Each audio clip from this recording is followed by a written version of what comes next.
자, 간략하게 이베포레이터의 원리에 대해서 알아봤는데요. 요 MED라고 해서 멀티플 이펙트 디스틸레이션이라는 기술입니다. 요거는 아까 말씀드렸죠. 인더스트리에서 제법 스탠다드하게 쓰이는 기술이고 허리젠털 요거 있죠. 허리젠털 튜브가 많이 이용된다고요. 원리는 요것과 비슷합니다.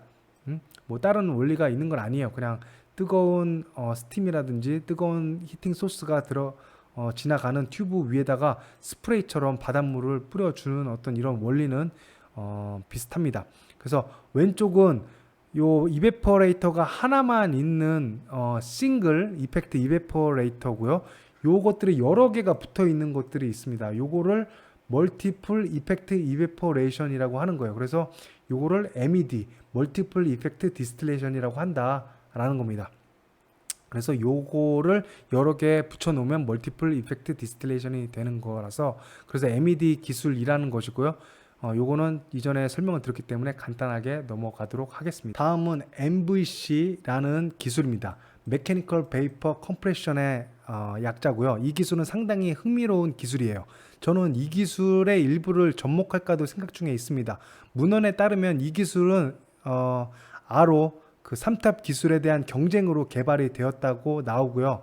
재밌는 것은 이 기술은 바닷물에 열을 가해서 이베퍼레이션 시키는 원리는 다른 서멀 테크놀로지와 비슷한데 스팀과 같은 엑스터널 히팅 소스가 없다라는 점이에요. 스팀을 만드는 것도 다 돈이죠. 근데 그 스팀 없이 열을 가할 수 있다라는 겁니다. 자, 간략하게 프로세스에 대해서 설명을 드리면 이 파란색이 시워터예요. 시워터가 열교환기를 거쳐서 프리히팅이 됩니다. 프리히팅이 돼가지고 요렇게 서큘레이션 펌프를 통해서 요 길로 인풋이 됩니다. 인풋이 되면 여기에 스프레이 형태로 쭉 뿌려져요. 어디에 뿌려지냐? 이 히팅이 되어 있는 튜브에 뿌려지는데 이 튜브가 아직 왜 히팅이 되는지는 몰라요. 어쨌든 이 튜브가 뜨거워서 이 튜브에 닿으면서 이베퍼라이제이션이 일어나게 됩니다. 그러면 그 증기가 어디로 가느냐? 요 가운데를 통해 가지고 여기가 이제 컴프레서가 있네요. 컴프레서를 통해서 여기가 석션으로 들어가서 디스차지로 가면서 압력이 높아지겠죠. 우리 컴프레서를 다루시는 분은 알겠지만 컴프레서에서 기체를 압력을 높이면 압력도 올라가지만 이 템퍼러처도 올라간다라는 거예요. 예? 그래서 그거를 이용해 가지고 히팅 소스를 만들어내는 겁니다. 요 가스를 압축을 시키면 압력과 온도가 동시에 올라간다라는 연력학적인 것을 이용해 가지고 뜨겁게 만든 것을 이 튜브로 보내게 되는 거예요. 그럼 이 튜브는 뜨겁죠. 그래서 아까 스프레이 형태로 뿌려졌던 바닷물이 요 뜨거운 튜브 겉표면에서 증발이 일어나게 되는 겁니다. 그래서 요 증기는 다시 요렇게 와서 이 바닷물과 아까 프리히팅 시켜졌죠. 거기서 차가운 바닷물을 만나서 컨덴스드 돼가지고 이 프로덕트로 나오게 되는 겁니다. 즉 이제 흥미로운 거는 이 스팀이 필요 없다라는 거예요. 즉 이 메커니컬 에너지 여기다 전기 에너지를 가하면은 스팀이 필요 없이도 히팅 소스를 만들어낼 수 있다라는 겁니다. 그럼 이 전기도 리뉴어블 에너지 뭐 솔라 파워를 이용한다라고 하면은 에너지를 굉장히 세이빙할 수 있는 테크놀로지가 되겠죠. 어쨌든 요 기술은 되게 흥미로운 기술인데 아직까지도 요 바닷물과 이 메탈이 직접 닿는 부분에 대해서는 저는 아직 회의적이에요. 그래서 우리 좋은 부분만 어떤 그 빼내가지고 접목을 시키는 방법을 강구해야 될 것 같다라고 개인적으로 생각을 하고 있습니다. 자, 그래서 요 부분이 잘 이해가 안 가실 수도 있겠는데 요 부분을 이렇게 단면적으로 나타낸 걸 보면은 여기가 이제 튜브가 이렇게 가 있는 겁니다. 이렇게 가 있는 거고 여기서 바닷물이 이렇게 쏟아지는 거예요. 그럼 튜브를 만나서 증기가 생기겠죠. 증기가 생긴 게 가운데 이렇게 하프 파이프가 있고 하프 파이프 밑에 디미스터가 있습니다. 그래서 디미스터가 여기서 딸려 올라가는 그 어떤 바닷물이라든지 그런 것들을 밑으로 떨어지게 하는 세퍼레이션, 프라이머리 세퍼레이션 역할을 하는 거고요. 그럼 이 데미스터를 지나서 요게 데미스터예요.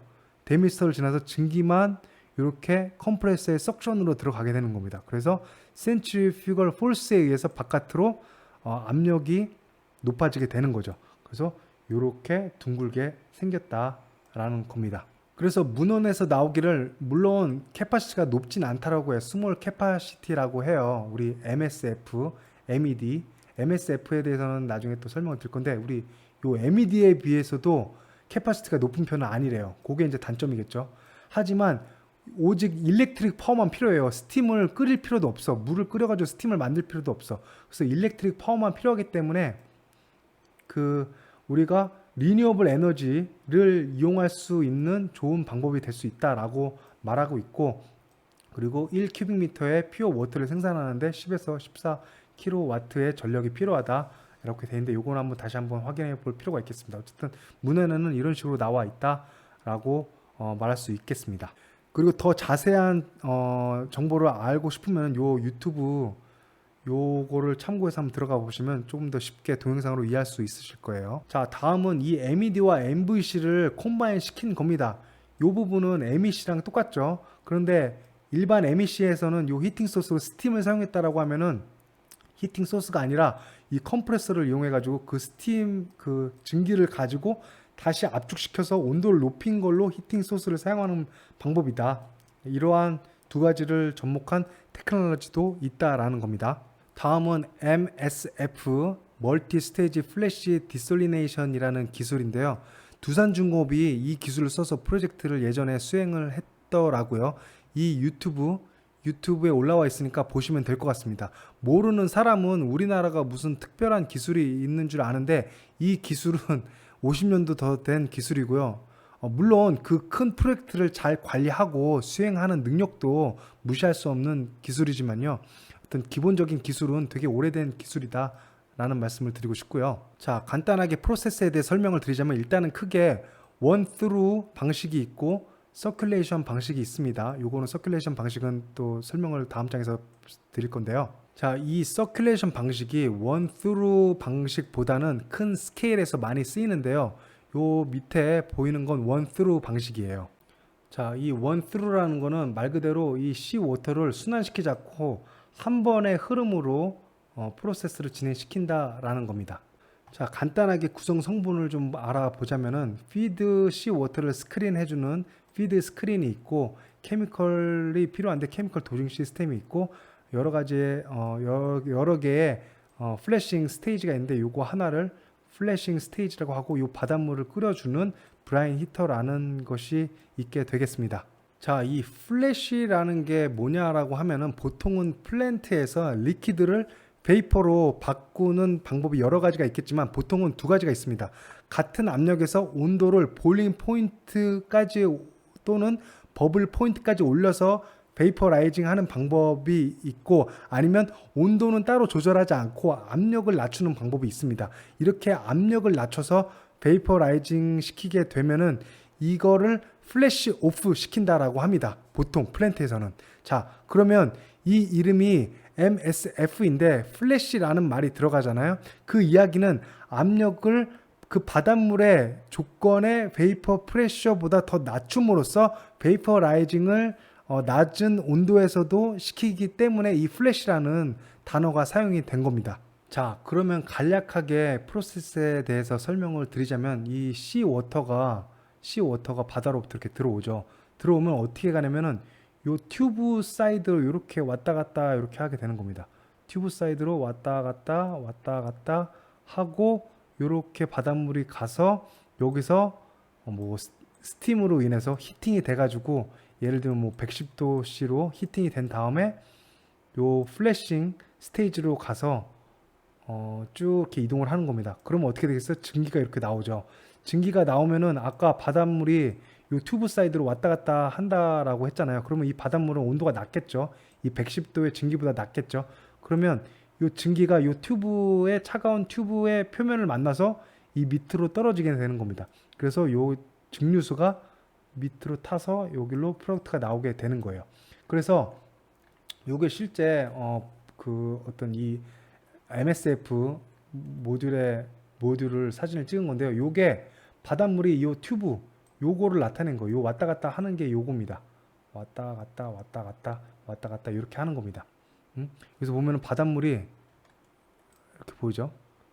요 바닷물 flow in이죠. 바닷물이 이렇게 왔다 갔다 하면서 차가운 바닷물이 이렇게 왔다 갔다 해서 이렇게 나가는 거고, 여기서 나가서 히팅을 시켜서 히팅된 바닷물이 이 밑으로 들어오면 어떻게 돼요? 증기가 이렇게 생기겠죠. 증기가 이 차가운 튜브를 만나서 밑으로 떨어지게 되는 겁니다. 그래서 여기서 다시 설명을 드리면, 차가운 바닷물이 이 튜브 안으로 흐르고 있고, 이 뜨겁게 가열된 바닷물에서 증기가 이렇게 나오겠죠. 증기가 나오면은 요 디미스터를 지나서 딸려온 바닷물은 다시 떨어지고, 증기만 이렇게 가서 요 튜브를 만나서 응축이 돼서 여기에 증류수가 쌓이게 되는 겁니다. 요게 이제 어떤 버킷 같은 게 있겠죠. 그래서 요 증류수만 따로 모아서 이렇게 빼내게 되는 구조가 되겠습니다. 자, 그러면 요 퍼스트 스테이지가 이렇게 있잖아요. 퍼스트 스테이지라는 건 뭐냐? 이 뜨거운 바닷물이, 예를 들어 110도의 바닷물이 요 처음에 요 버켓으로 스테이지로 들어왔어요. 들어온 거를 이렇게 나타냈다고 쳐볼게요. 그러면 지금 요거는 우리 퍼스트 스테이지예요. 여기가 요 방향이 반대인데, 여기가 퍼스트고 여기가 세컨드고 옆에가 세 번째라고 할게요. 뜨거운 바닷물이 여기서 들어온다라고 해볼게요. 그럼 어떻게 되냐? 여기서 증기가 이렇게 발생이 되겠죠. 발생이 된다라는 건 뭐냐면, 물론 여기서는 온도가 좀 뜨거워서 발생이 되지만은 플래시 오프가 된다라고 해볼게요. 플래시 오프가 되면은 요 기화열에 의해서 요 남아있던 바닷물의 온도는 떨어지게 된다라는 겁니다. 왜? 이 기화하면서 뺏기는 열에 의해서 요 바닷물의 온도는 떨어지게 된다라는 거예요. 어쨌든 요 증기는 이렇게 해서 응축이 되겠죠. 그러면 이 바닷물의 온도는 살짝 떨어지게 되겠죠. 여기 가면은 그 떨어진 게 요 세컨드 스테이지로 간다라는 소리예요. 요 세컨드 스테이지는 여기서 증발이 되면서 온도를 뺏겼기 때문에 점점 낮아진다는 거예요. 90도, 80도, 70도, 60도 이렇게 낮아진다라는 거예요. 그럼 이렇게 낮아지면은 더 이상 증기를 못 만들어내겠죠.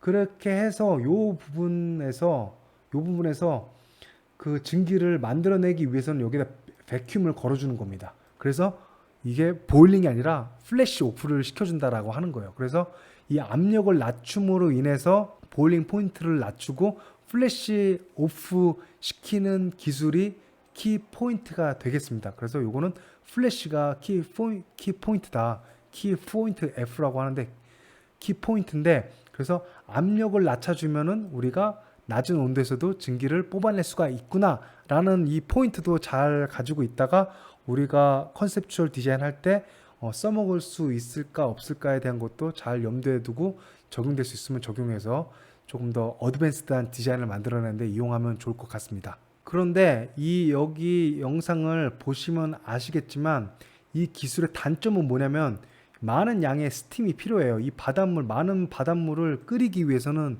스팀이 엄청 많이 필요하기 때문에 보통은 발전소 옆에 위치해서 로우 프레셔 스팀을 얻기 좋은 곳에만 적용할 수 있다라는 기술이라는 겁니다.